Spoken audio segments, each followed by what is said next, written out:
friends, welcome back to my channel. We're here today with Friday Reads check-in. Last Friday I shared with you my November recap, so today I'm going to tell you about the books that I have finished since the beginning of December. It's 6 books. I feel pretty proud of that number. I feel like we're going in the right direction if we want to read a lot in December, which I do. I have a lot of reading goals that I still need to accomplish before the end of this year. Spoiler alert, I may not meet all of my targets. But we'll talk about that in another video. So today I'm going to tell you a little bit about some of the highlights of my reading since in the last 10 days. Like I said, I finished 6 books. Some of them were not on my TBR for various reasons. I'm a mood reader, and so even though I put some books aside that I want to read this month, sometimes I feel like reading something that is not on that list, some genre that's not represented there. And so I found myself doing that yesterday.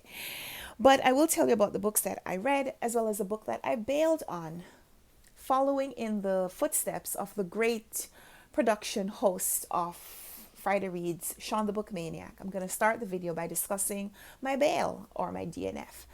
So I decided not to continue reading Detransition Baby by Tori Peters. It was a transgender novel, a book about transgender identity and experience, and I do so want to read more from that genre, if that is called a genre, subgenre. But this book wasn't it. The writing was a little too intense for me. I do read books about sex and sexual habits and activity, but the writing in this one just packed a little bit more of a punch than I could deal with right now. In the first few pages, like, there's just so much description of intense stuff, and I just wasn't ready for it at this point. So I'm not saying that I won't ever revisit Detransition Baby, because book lists, if you've been watching my Vlogmas videos, you know that we've been doing book lists this entire month, and Detransition Baby is one of those books that's going to come up in a lot of lists.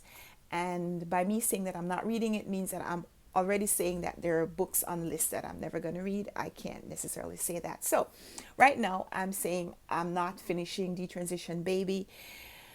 I'm going to look for another book by a transgender author to replace it, because I do want to read more about transgender identity, but not this book, not now. So that was my bail. Aside from that, I finished 6 books, which is successful. So let's chat about those. The first book that I finished this month was The Perks of Being a Wallflower by Stephen Chbosky, epistolary novel. We're reading about a boy who's about to start high school and starts writing letters to some unknown person. And through over the course of a year of his freshman year in high school, he writes these letters at short intervals, describing what's happening with himself, with his friends, and just the experiences of being a high school student, pulling away a little bit from your family and finding this new identity with friends and what that means. Who do you choose to be your friends, or better yet, who chooses you? And some of the things that these people get into, teenagers dealing with the regular stuff, drinking and drugs and hallucinogens, and learning to drive and getting independence, and sexual identity, and kids dealing with just sex, teenage pregnancy, all the things that go along with that. But there's also some even heavier stuff. There's molestation, there is abuse, violence. It's a lot. There's a lot that this kid sees, but is not necessarily experiencing for himself. So it's a little bit about the perks, the pros and cons of seeing other people go through things and learning from their experiences, but not necessarily participating yourself. And this book has this literary element, because there's a book list that this main character is going through, and finding this theme of the young hero going out on this quest to become a bigger character. And so we see that theme being expressed in the books that he's reading. And so there's a lot of value in this book, a lot of literary value. And I did a review, so I'll post that. I'll link that down below if you want to go check that out. The Perks of Being a Wallflower, I really liked it. I know everyone can't. All books don't appeal to everyone. That's why I'm saying, some books are just not for me. But really like this one.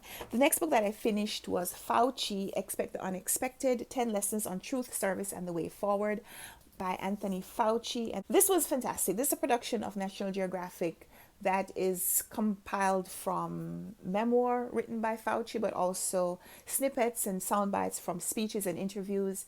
So there are a lot of lessons in here. Like it says, 10 lessons about truth and service and the way forward. But Fauci's story is really inspiring. He graduated medical school in the 1960s, so he's had a several decades long medical career, and he's just a wonderful scientist. He has worked with the AIDS epidemic in the 1980s and 90s. He's worked in the United States with AIDS, overseas working on the AIDS crisis, but also with Ebola. And then, we know him from his work with COVID in the 2020 pandemic. But this is a medical doctor, a scientist who has a lot to contribute. He has worked as an advisor to the White House for 12 terms, 7 presidents, and he's 81 years old. Like, he doesn't seem that old. But this is what you get with the wisdom of experience. He hasn't gotten everything right. We could focus on his missteps, but he's also made a very valuable contribution to our world. And so I really appreciated reading this book. National Geographic sent it to me for a review. A review is coming up. I haven't written it yet, but I wanted to read the book in anticipation of that. And so this was a pretty short read. Next, I read another short read. This was a buddy read with Rosalie and Columbus. We read The Death of Ivan Ilyich by Leo Tolstoy. This is a novella that Tolstoy wrote about 9 years after he had completed Anna Karenina and didn't write any fiction during that point. But he also had a religious conversion. So this story focuses on a person going through a change in their life and realizing that it is an expression and experience of solitude, because the process of living, but more so the process of dying, is one that no one can go on that journey with the individual. And so there's a lot of spiritual recognition and acknowledgement. The book also talks a little bit about the randomness of events, how you can be so focused on one thing and not realize that you are neglecting something else that is probably even more important. And it's about thinking about the things in our lives that are important and what kind of legacy we leave to our friends and to our family after we are no longer here. And so there's a lot of place for introspection with reading the story, but it is, a little bleak. It is tough when you're reading about a character and getting so intimate with a character that is not going to survive to the end of the book. So there's a little bit of the spoiler alert. Ivan Ilyich dies, but you know that from the title. And it was an interesting experience to read this book. It was short. I read an online version for free, so I'll insert a picture here of a cover, but this is not the cover of the one that I read. So yeah, that was the third book that I read. So 3 short books. You understand now why I read 6 books in 10 days. The next book that I picked up was Soul Food Love by Alice Randall and Carolyn Randall Williams. It's a mother and daughter duo, and this is a family's memoir as it relates to their history with food.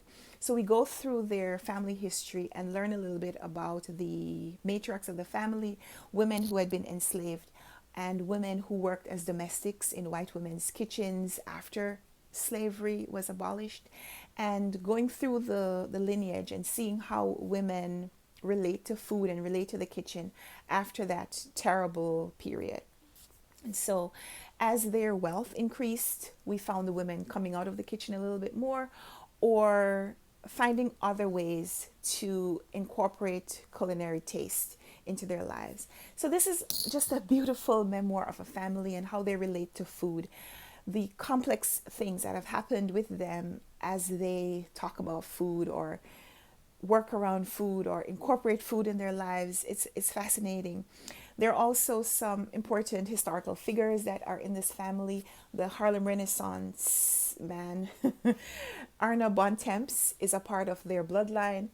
And we get a little bit of the history of some of these people mentioned in this book, and it's fascinating. So the first part of the book is a memoir of this family written focusing on different women at different points, and then the second half of the book focuses on some of the recipes that these women were known for, and putting a little bit more healthy spin on them for this time. So it's a beautiful book.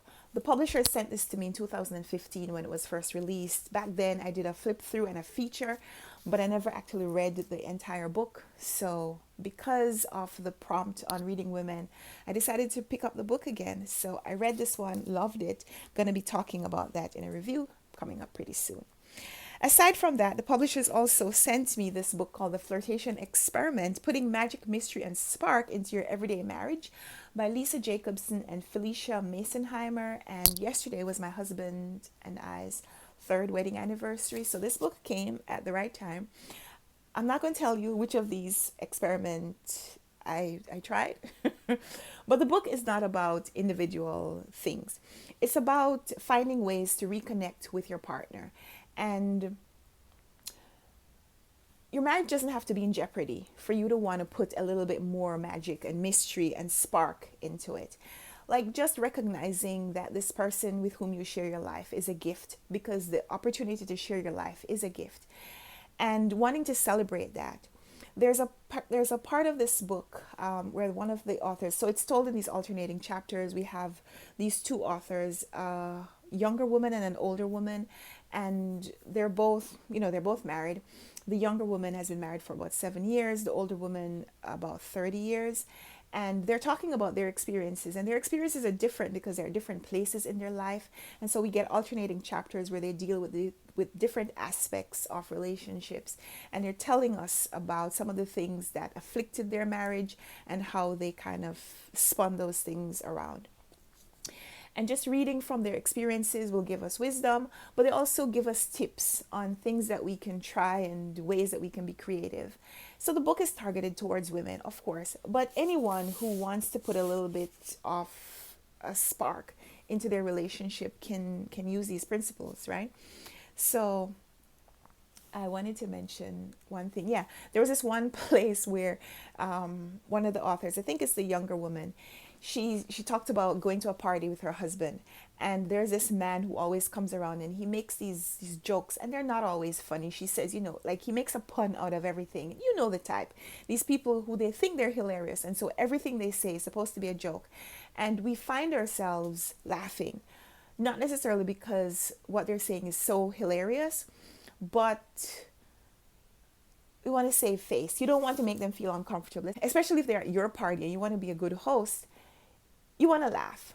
So this lady talks about being in such a situation. And after the party, she said her husband said to her, like, why do you keep laughing at this man's jokes? Like, they're not that funny. And she says, yeah, I know. And he says, so why are you laughing? And she says, I want to be nice. And he's like, how come you don't laugh at my jokes? And,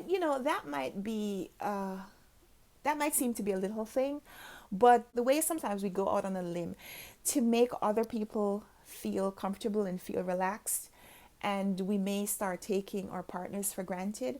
I thought that was a really important point that she brought out in that lesson. So this is a book that's published by a Christian publisher, Thomas Nelson, and I got this from the publishers to review. So, everyone might not love the biblical discussion that's in this one, but the lessons from the women I thought were very important. So really like that one as well. And then I picked up and read in a day The Bridges of Madison County by Robert James Waller, because I had never read this book. I've never watched the movie. So you may know this story. And it's interesting that I'm reading these two books on next to each other, because this is about marriage and this one is the anti-marriage book. The Bridges of Madison County by Robert James Waller is about I don't want to spoil the story for you, but it's a love story. It's a love story, a romance that is not confined by the boundaries of marriage. Let's say it like that. So If you are looking for a book that celebrates marriage, this is not the book. Do not read this book if you are sensitive about marriage and sensitive about marriage vows, or just, yeah, this is not the book for you if that's what you're looking for. But the writing in this one is just so poetic. The description of the characters makes you want to empathize with them, and I thought that the book was really well written. The themes, maybe not so much, but the writing was just beautiful. It's beautiful romance writing. And romance, reading these romance novels usually requires some amount of suspension of belief. So I'm going to say that maybe it was best that I read this after I read this, because this one made me feel settled in what was beautiful and right about this world. And then this one kind of took me away, but I was already so grounded from this one that this one didn't sway me. So yeah, I love them. I love all these books that I read. High recommendation for any of them if you want to pick up one of these books. So aside from the books that I finished, I also started some other things. I started reading Peter Pan by J.M. Barrie, which is children's fantasy. It comes up on a lot of these lists as books that everyone should read, and I have not read it. So I decided to read it. So I'm reading that even though it wasn't on my TBR. And I'm also going to be starting a buddy read with Patrice, and maybe not Patrice, with Heidi and Doris later. I think Patrice has already read the book. We're going to be reading one of Eric Larson's books. I also got an e-copy of Braiding Sweetgrass by Robin Kimmerer. I tried listening to the audio last month when I was reading books by Indigenous authors, but the audio was a little hard for me to get into, and so I tried again to get the ebook. I couldn't get it last month, but I got it now, so I'm hoping that I'll be able to read that before the end of this month as well. So yeah, those are 3 books that I'm planning to read that are not on my official TBR. So if you want to know what I'm reading, look at any book list that doesn't have a book that's on my TBR. That's probably what I'm reading. So that's what I'm reading. Would love to chat with you down below. Let me know what you've been reading since the beginning of the month, or what you're reading now. Let's chat down there. Give this video a thumbs up if you liked it. Subscribe if you want to see more. Let's chat down there. And until next time, happy reading. Bye.